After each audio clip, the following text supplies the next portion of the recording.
राधे भक्तों, जय श्री कृष्णा, जय माता दी। नवरात्रि की आपको बहुत बहुत शुभकामनाएं।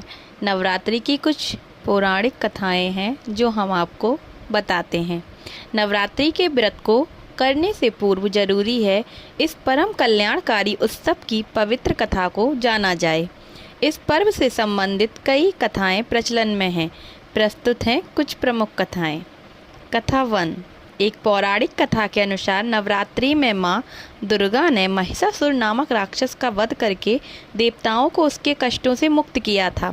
महिषासुर ने भगवान शिव की आराधना करके अदित्य शक्तियाँ प्राप्त कर ली थीं और तीनों देव अर्थात ब्रह्मा, विष्णु व महेश भी उसे हराने में असमर्थ थे।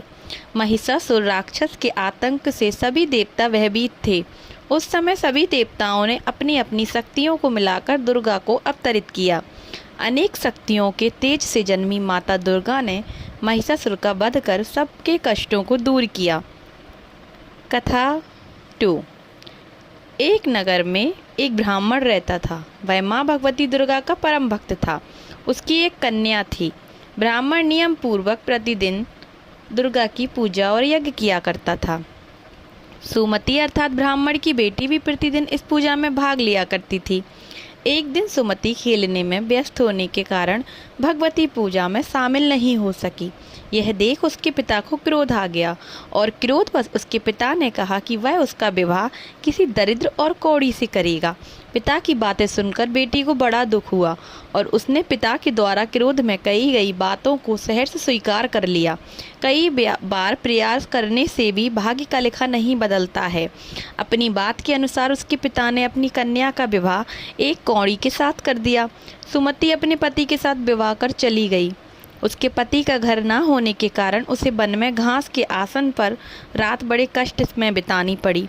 गरीब कन्या की यह दशा देखकर माता भगवती उसके द्वारा पिछले जन्म में की गई उसके पुण्य प्रभाव से प्रकट हुई और सुमति से बोली, हे कन्या, मैं तुम पर प्रसन्न हूँ।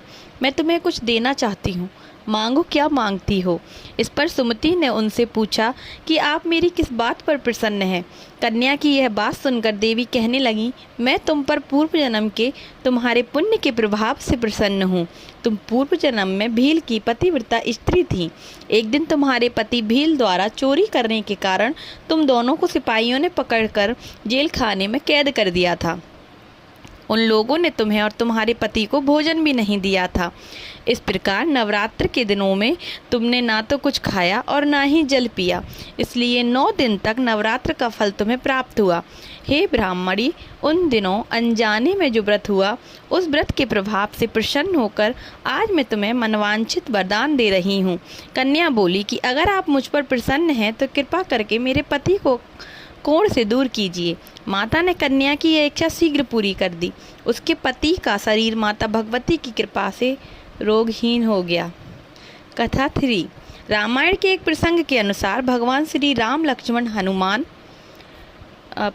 समस्त वानर सेना द्वारा आश्विन शुक्ल प्रतिपदा से नवमी तक 9 दिनों तक माता शक्ति की उपासना कर 10वीं तिथि को लंका पर आक्रमण प्राप्त किया था। इस तरह नवरात्रों में माता दुर्गा की पूजा करने की प्रथा के पीछे कथाएं प्रचलित हैं, जिसके बाद से ही नवरात्रि का पर्व आरंभ हुआ और माता दुर्गा की पूजा होने लगी। बोलो जय माता दी।